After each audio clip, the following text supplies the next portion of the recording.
I didn't know what was going to happen, but I just had this overwhelming feeling that something bad was coming, that I needed to change, that I couldn't continue in the life that I was living.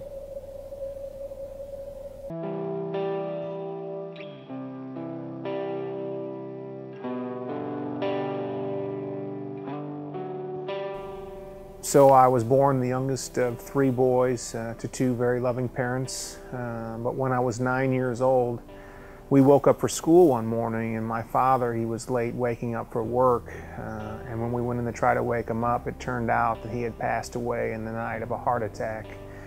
And my mother was left to raise myself and my two brothers on her own.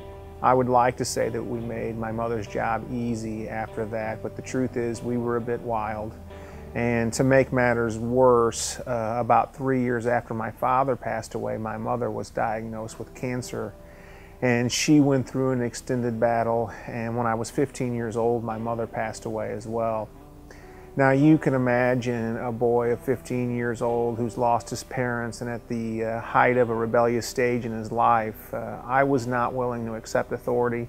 I thought I knew everything. I thought I knew what I was talking about, what I was doing, and often what I wanted to do was not good.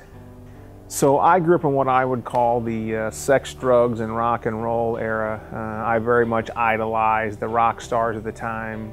I got a guitar and learned to play and eventually joined rock bands and just was partying, doing drugs and alcohol, eventually selling drugs, just living a life of excess and never really thinking about the consequences to come. And that lifestyle pretty much went on to the age of 22. At the age of 22, I was still playing in the rock bands. I was working as a bartender, just making bad choices, bad relationships, just generally not headed in a good direction.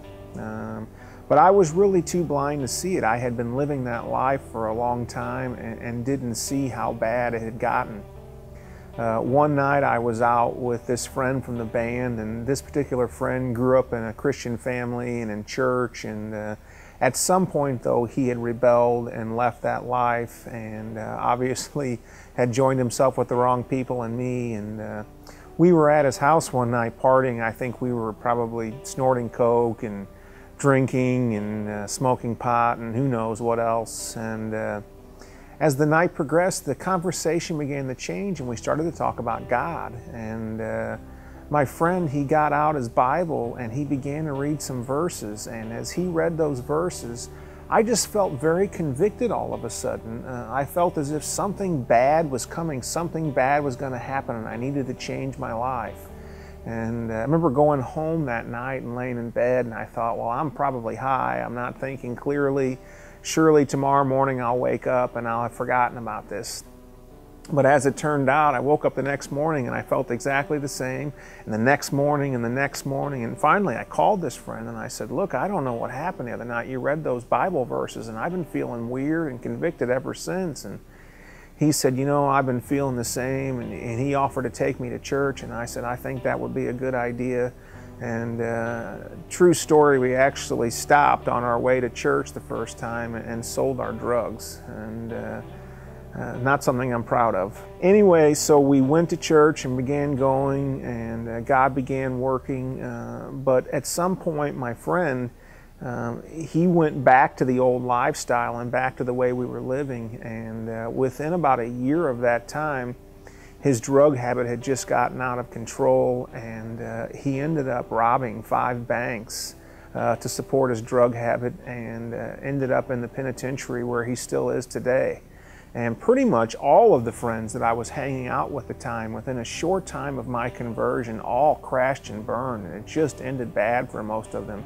It was as if I had been on a ship and I had blinders and earplugs in, and I couldn't see what was coming, but the ship was headed for a cliff, a waterfall.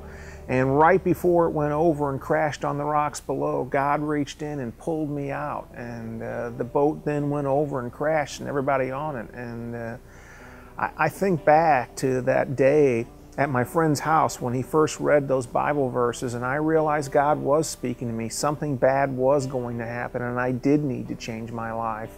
I don't know if I would have ended up in jail or if I would have ended up dead. But I know one thing, I wasn't headed good places at all. And God in His mercy spared me and pulled me out.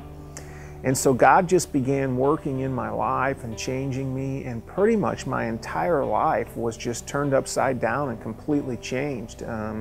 I met a wonderful woman who I eventually married, a godly woman, and we have 3 wonderful children. And not just the physical things changed, but more importantly, my heart was changed. You know, before God reached out His hand for me, I don't think I truly knew what love was. I don't think I understood love. But God showing that mercy to me, to this kid who was lost and undone, who was so undeserving, and yet God showed me love and mercy and reached out and changed my life and taught me about love and what true love means. You know, I just will forever praise my Lord for what He's done. I oftentimes think, Lord, why me? Why did you reach out for me? And I just want to have a life that points others to Him, because I know that when you surrender your life to Him, when you say, Lord, here I am, do with my life what you will, He can make something great and wonderful of your life.